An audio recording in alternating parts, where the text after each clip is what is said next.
Assalamualaikum warahmatullahi wabarakatuh. Saya Tata. Saya di sini akan memberikan sedikit informasi mengenai desain, yaitu tentang pelatihan desain untuk menaikkan penjualan atau pemasaran di UMKM. Kenapa desain ini penting dalam sebuah pemasaran? Karena desain ini adalah sebuah media promosi. Jadi gerbang utama, pintu utama untuk menarik perhatian pembeli. Pembeli kan biasanya cenderung melihat visual lebih dahulu ya. Ketika visualnya sudah ditangkap, menarik perhatian pelanggan, maka pelanggan akan menjelajah lebih jauh tentang kualitas suatu barang tersebut, bagaimana, sesuai dengan budgetnya atau tidak, sesuai dengan keperluannya atau tidak.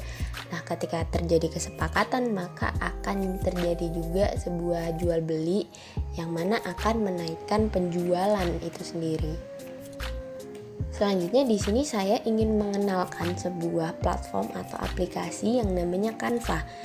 Canva itu apa? Canva adalah sebuah website atau aplikasi pembuat desain grafis. Canva ini banyak digunakan oleh pemula karena memiliki berbagai fitur yang sangat lengkap dan mudah digunakan. Selain itu, Canva ini tersedia di laptop, bisa diakses di laptop, di komputer, bahkan di handphone. Jadi sangat-sangat mudah dan gampang diaplikasikan, dan tentunya hasil yang diperoleh di Canva ini kualitasnya bagus.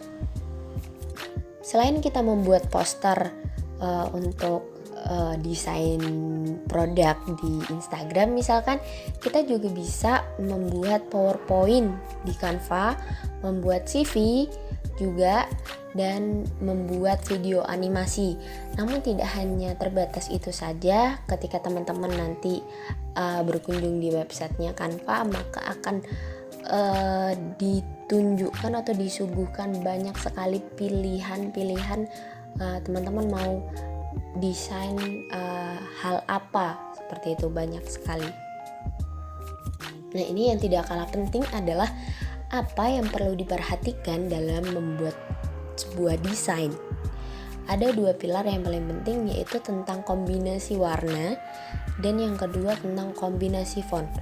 Nah, karena ketika kombinasi antara keduanya ini cocok, kita melihat warnanya, memadupadankan warnanya itu enak dilihat mata dan menarik perhatian kita, serta font yang digunakan tidak membuat kita lelah dalam membaca, seperti itu, maka orang-orang juga akan lebih mudah tertarik seperti itu, karena desainnya sendiri sudah menarik seperti itu. Maka di sini saya akan menjelaskan lagi lebih dalam tentang dua pilar dalam desain ini, yaitu tentang teori warna dan teori font. Yang pertama, tentang teori warna. Apa itu teori warna? Teori warna adalah pedoman penentuan warna dalam desain agar pesan pada desain dapat tersampaikan dengan baik. Selanjutnya, teori warna itu sangat penting. Kenapa? Karena untuk membangun sebuah merek, selanjutnya untuk mengekspresikan pesan yang ingin disampaikan, dan yang ketiga untuk menaikkan penjualan. Selanjutnya dalam teknik warna, kita juga harus tahu warna-warna apa yang ketika dipadu-padankan itu sangat cocok dan ketika dilihat oleh mata itu enak, seperti itu. Nah, ini disebut dengan color harmony atau teknik keserasian warna dalam desain. Nah, di sebelah kiri ini disebut dengan lingkaran warna. Jadi lingkaran warna ini kita gunakan sebagai pembantu penentuan warna melalui pola-pola yang nanti akan dibuat. Nah, kemudian pola-pola tadi itu dibagi menjadi beberapa macam. Yang pertama ada pola komplement. Pola komplement ini merupakan warna-warna, kombinasi warna yang terbentuk dari warna yang berseberangan. Jadi kuning itu berseberangan dengan ungu, hijau dengan merah, orange dengan biru. Maka kombinasi warna-warna ini itu akan match atau akan nyambung seperti itu. Dan ketika dilihat oleh mata itu akan enak. Nah, warna komplement ini sifatnya menonjol. Jadi ketika dilihat oleh mata itu lebih interest seperti itu. Nah, tapi warna komplement ini tidak cocok digunakan untuk teks. Biasanya yang teks itu yang normal seperti warna netral, hitam, atau warna putih. Selanjutnya ada analogous. Analogous ini adalah warna yang dibentuk dari warna yang berdekatan satu sama lain dalam lingkaran warna. Kombinasinya menghasilkan nuansa yang harmonis dan lebih enak dipandang. Nah, kemudian pemilihan warna ini itu yang pertama kita harus menentukan warna yang lebih dominan. Misalkan di sini ada warna hijau yang lebih terang, lebih gelap maksud saya, lebih gelap. Kemudian pemilihan warna yang kedua ini hijau yang lebih terang atau lebih muda. Ini sebagai warna pendukungnya. Nah, warna ketiga ini digunakan sebagai warna aksen seperti biru, yang mana ketiga warna ini akan menghasilkan warna yang lebih kalem dan lebih enak dipandang. Yang selanjutnya ada triadik. Triadik ini dibentuk dari pola segitiga sama sisi. Warna yang dibentuk ini menghasilkan nuansa yang lebih hidup. Namun perlu hati-hati dalam memadupadankan warna triadik ini karena warnanya cenderung lebih menonjol, sehingga harus berhati-hati agar padupadan warnanya itu terlihat lebih harmonis. Selanjutnya ada split komplementer.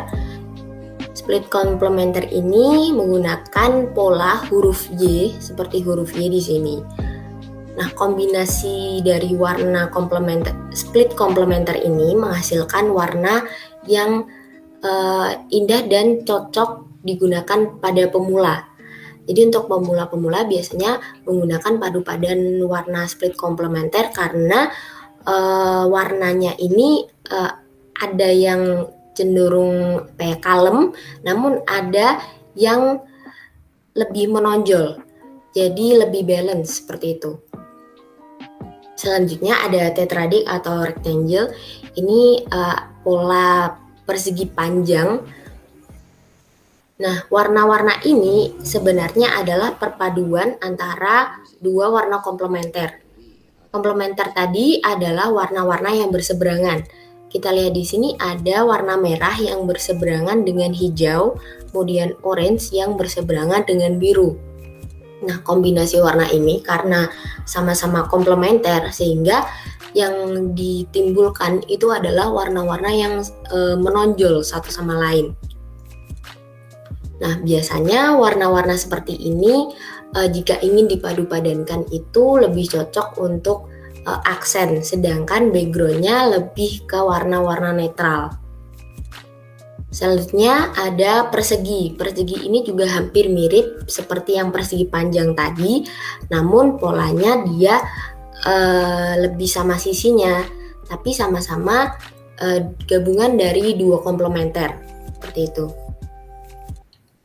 Nah, yang terakhir ada monokromatik. Monokromatik ini sebenarnya warna yang timbul dari gradasi warna utama yang dicampur putih atau hitam. Jadi gampangannya ini misalkan biru, dari biru muda ke biru tua.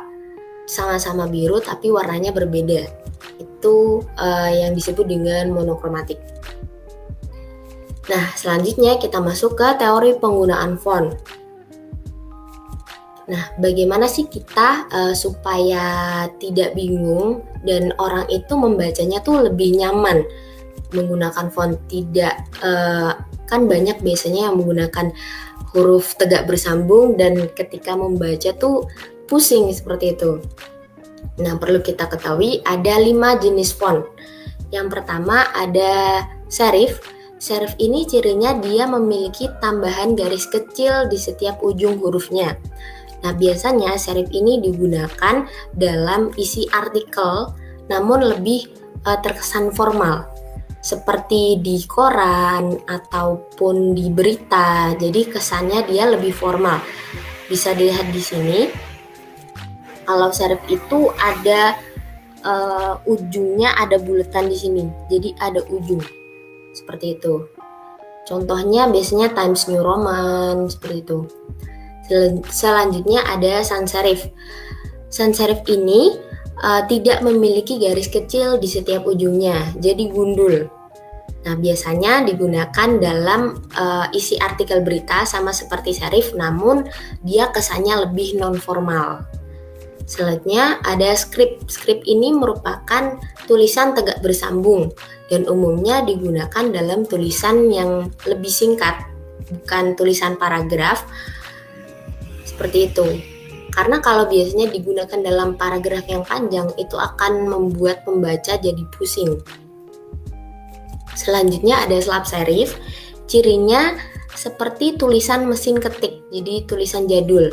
Karena jadul, maka kesan yang diberikan dari font ini dia tuh lebih ke vintage atau zaman-zaman dulu. Biasanya kalau poster-poster yang temanya zaman dulu itu cocok menggunakan font tipe slap serif.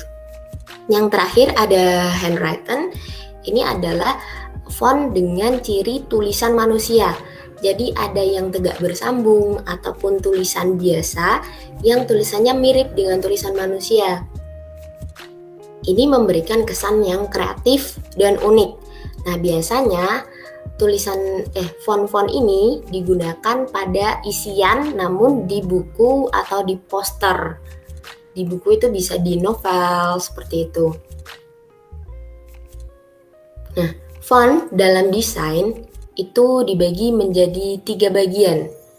Jadi ada heading, ada judul, ada yang untuk judul, yang kemudian ada yang untuk body atau untuk isiannya dalam paragrafnya. Maksud saya, yang terakhir ada aksen. Aksen ini biasanya untuk perintilan-perintilan kecil seperti itu. Misalkan info kontak ataupun hal-hal yang tambahan lah, bukan inti. Kita bahas yang pertama, heading atau judul. Pemilihan judul yang tepat itu merupakan hal yang utama. Karena apa? Karena dari judul ini orang itu bisa menarik perhatian orang itu. Gitu. Nah, dalam menggunakan judul, fontnya itu lebih yang tebal dan ukurannya lebih besar, serta yang paling penting itu harus jelas. Ini yang paling penting karena ini sebagai pintu utama supaya orang-orang itu tertarik dengan apa yang ingin kita sampaikan. Selanjutnya ada body atau isi teks. Nah, biasanya body ini lebih panjang karena seperti paragraf, maka fontnya juga harus lebih mudah dibaca.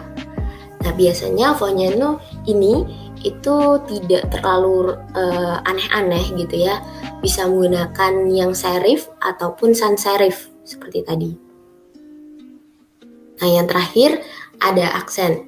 Aksen ini adalah font pelengkap, digunakan hanya seperlunya.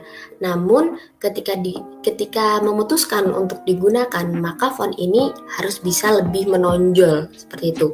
Nah, biasanya untuk call center atau informasi tambahan untuk kontak, Instagram dan lain-lain.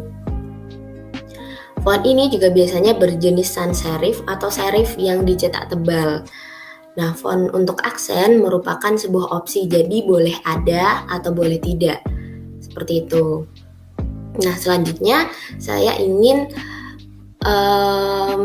langsung praktek bagaimana bagaimana membuat poster dari teori warna dan juga teori font yang sudah saya sampaikan. Nah, di sini masuk dalam Canva. Nah, saya di sini akan promosi melalui media poster. Bagaimana caranya?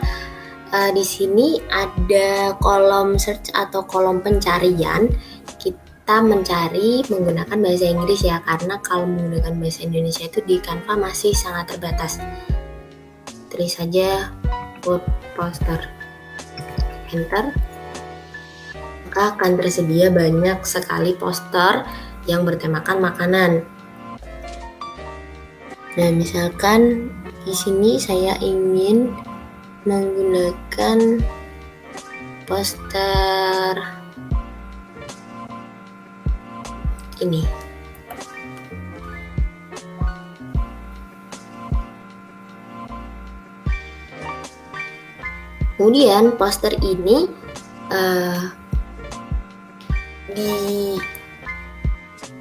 Kemudian poster ini kita modifikasi sesuai dengan apa yang kita ingin desain. Nah, di sini ada tombol upload, artinya kita bisa mengunggah foto yang ingin kita masukkan dalam desain ini. Nah, saya sudah ada satu foto tentang stik rumput laut. Cara mengunggahnya gampang. Jika sudah tersedia fotonya, kita tarik, kemudian di drop di upload.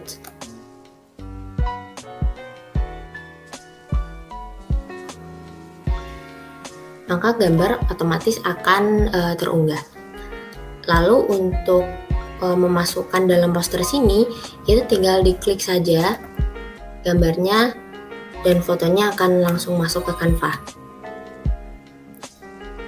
Lalu kita juga bisa, karena kita tidak membutuhkan gambar ini, maka di delete saja. Apa-apa yang tidak dibutuhkan itu di delete saja juga tidak apa-apa. Nah, di sini sesuai dengan teori warna ya, karena di sini rumputnya itu cenderung hijau, maka saya ingin menambahkan aksen berwarna merah. Nah, ketika kita coba menggunakan warna merah di bagian background-nya, apakah cocok?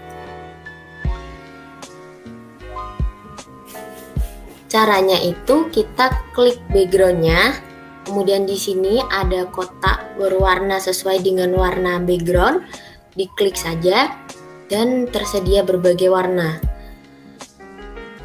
Nah, misalkan saya gunakan warna merah di sini. Nah, ketika digunakan warna merah itu terlalu menonjol. Nah, saat mata melihatnya itu kayak sakit gitu ya, gak enak gitu, kurang nyaman saja. Nah, supaya lebih nyaman, saya gunakan warna netral saja untuk membuat mata lebih enak memandangnya. Nah, seperti ini. Nah, baru warna merah tadi saya aplikasikan di tulisannya. Kan di sini ditulis stik rumput laut. Ini kan terlalu besar. Ini saya ingin dikecilin warnanya. Tinggal di blok semua. Kemudian font size di sini atau ukuran fontnya disesuaikan. Misalkan saya buat 56. Kalau misalkan tidak pas 56 juga nggak apa-apa, ditarik aja di sini ketika ada tombol anak panah ke atas dan ke bawah, ditarik saja. Nah, disesuaikan.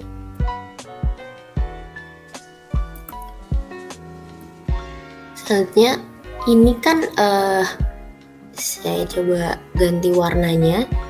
Ganti warnanya itu tinggal diklik tulisan, kemudian di sini ada A, diklik dan hasilnya akan tersedia berbagai warna nih ya untuk memudahkan. Nah, karena font judulnya saya memilih font yang lebih tebal ya judulnya. Jadi mata melihat tuh langsung cek gitu, tahu ini tentang apa gitu. Lebih menarik perhatian karena besar juga, tebal juga. Maka untuk party di sini saya ingin menggunakan font yang handwritten atau font yang tiga bersambung. Misalkan di sini ada berbagai pilihan font, kita pilih yang tegak bersambung saja. Misalkan di sini saya sudah memilih ada Belabu. Kita tulis di sini misalkan khas Gunung Kidul gitu. Nah, biasanya kalau font itu kalau sudah yang sans serif ataupun font yang biasa kayak gini, itu padu-padannya dia tuh sama yang Latin atau yang tegak bersambung. Itu biasanya lebih cocok daripada yang tidak bersambung semua. Tapi kalau padu padan yang sans serif, yang biasa dengan biasa itu juga sama-sama cocok. Namun perlu diperhatikan kalau udah tebal, font selanjutnya itu untuk aksen ataupun untuk isiannya kalau bisa yang lebih ramping seperti itu. Selanjutnya di sini saya tidak ingin membuang elemen yang sudah ada pada posternya. Nah, karena ini kan di belakang gambarnya ya, saya ingin membuat ini di atas gambarnya. Caranya tuh diklik position di sini, kemudian diklik forward. Nah, dia akan berada di atas gambar stik rumput lautnya. Nah, di sini saya ingin menuliskan misalkan promo 20%, misalkan seperti itu. Kemudian saya blok dan saya perbesar ukurannya.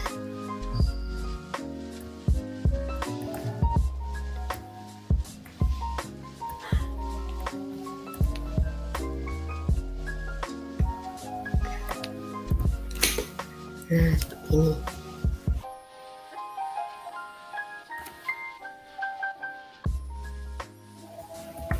Lalu saya ingin menambahkan periode promonya tuh dari kapan sampai kapan. Namun menggunakan font yang sama seperti font khas Gunung Kidul ini. Caranya kita tinggal di copy dan di paste saja, biar tidak dua kali kerjanya. Setelah ini diganti saja periode 1 sampai 3 Agustus misalkan. Saya ingin ganti warna supaya terlihat.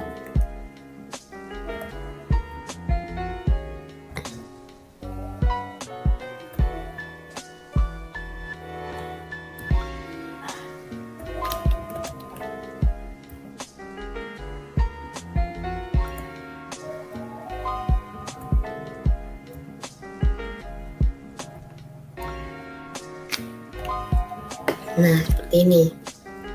Nah, warna merahnya ini saya ingin mengganti warna merah. Warna merahnya ini ketika saya menggunakan warna yang ada di sini, saya merasa kayak kurang cocok seperti itu. Nah, teman-teman kalau ingin menggunakan padu padan warna juga bisa. Saya kasih lihat ada website yang namanya colorhan.co.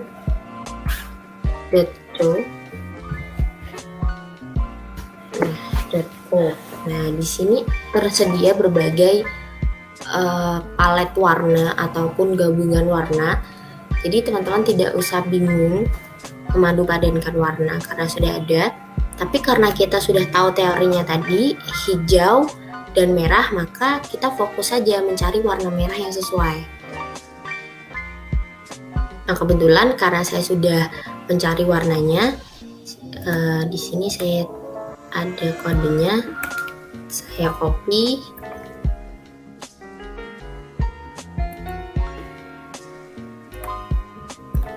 kemudian saya paste.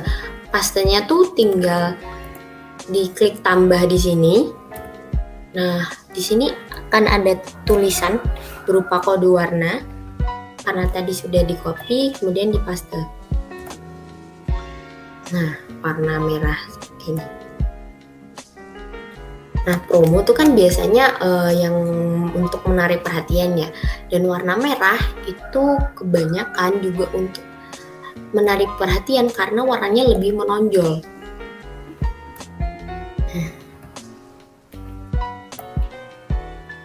Tarik ke bawah.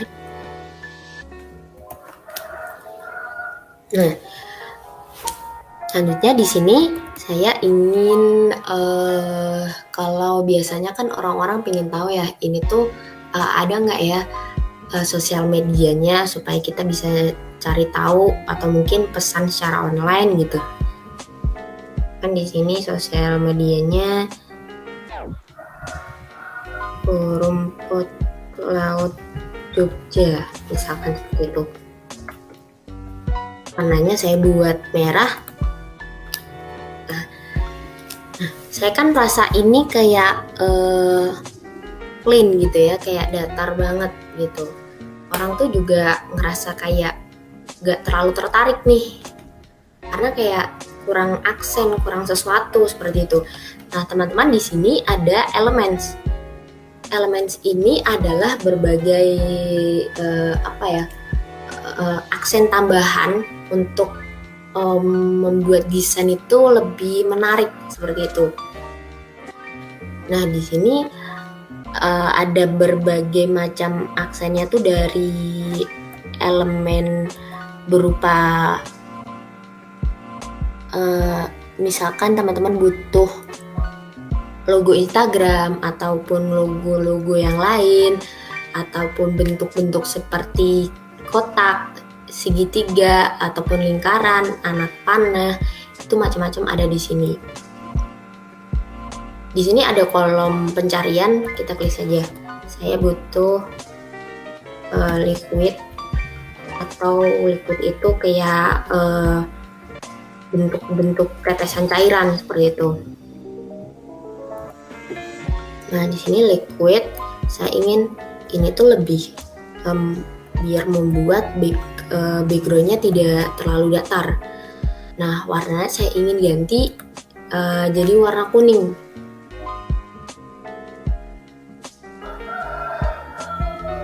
Saya sudah menyiapkan warnanya.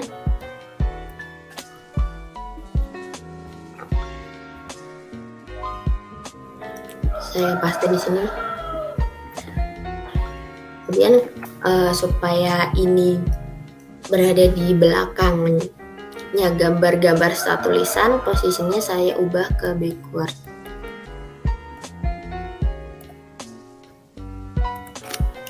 Nah, seperti ini. Tinggal disesuaikan saja ya. Itu. Nah, saya juga ingin menambahkan misalkan logo Instagram.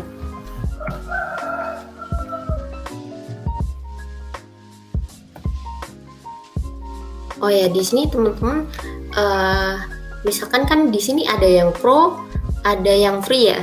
Jadi yang pro ini itu untuk berbayar. Nah, ketika tetap ingin menggunakan pro, maka saat mendownload desainnya ini itu tidak bisa. Jadi ini hanya tersedia untuk yang premium atau yang pro.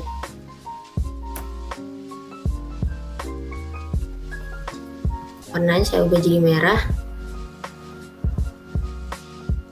Nah, karena ini saya kesulitan ya untuk melihat, dan di sini ada tombol zoom atau untuk memperbesar. Jadi diperbesar aja sesuai kebutuhan.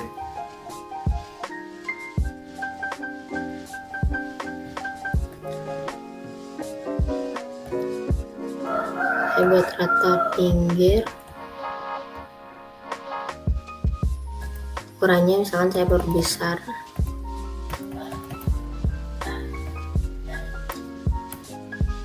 Nah,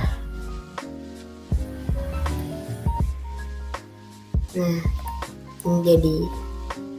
Nah, dengan penambahan aksen kuning di sini itu membuat warnanya juga lebih menonjol, kemudian juga menarik perhatian konsumen seperti itu. Nah, langkah terakhir ini adalah mendownload si posternya ini. Caranya bagaimana? Caranya di sini ada anak panah ke bawah, diklik saja, Kemudian ada file type di sini.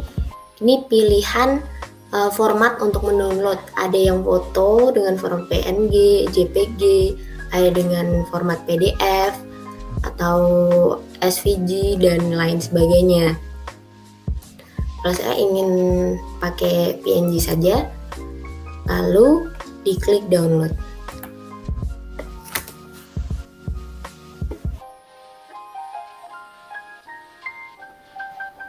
Nah, maka gambarnya akan otomatis terdownload dan bisa langsung diunggah di sosial media. Seperti itu.